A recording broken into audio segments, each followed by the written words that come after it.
The smiles didn't last long. From the outset, Rishi Sunak and Liz Truss argued bitterly for nearly half the debate on the economy and tax. What people want to see is urgent action. They don't want promises tomorrow. They want things today to relieve the cost of living, but also to get spades in the ground in Stoke-on-Trent and other towns and cities across our country. We remember the 80s and the 90s, and you know what the problem we had then? It was inflation. And it's the problem that we have now. It is the single biggest thing that all of you are having to grapple with at home with your bills.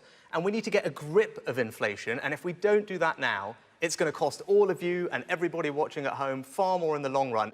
Mr Sunak, the underdog, was much more aggressive than in previous debates. I don't believe this negative, declinist language. It's your own that we're economic hearing. advisor, Liz. It's not mine. It's your own advisor. I have lots of economists that are backing my plans. Everybody thinks he's the one that you cited. But Ms Truss fought back strongly. I'm somebody in every job I've done, whether it's the trade deals I've struck at trade, whether what I've done at the Foreign Office, putting the toughest sanctions on Russia of any country, I get things done in government, and I don't just talk, I act. Rishi Sunak's more aggressive approach here appears to have paid off to a certain extent, because a snap poll by Opinium research suggests the two were virtually neck and neck with those people polled.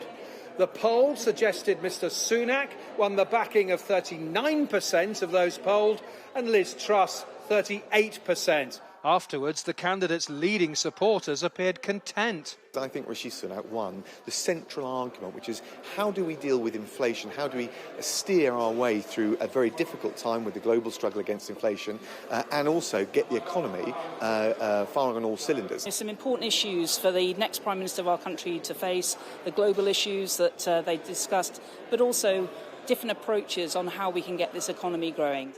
But some audience members were less happy. My main concern is I don't want my grandchildren to be paying for the debt that we're incurring at the moment, and I thought he was quite explicit about that. I think Rishi was kind of a lot more cutting her off, which I didn't really appreciate. I think you should let them speak and let them kind of debate, but I certainly learnt a lot more about the policies.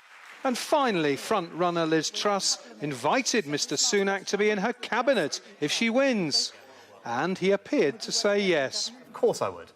OK. John Craig, Sky News, Stoke-on-Trent.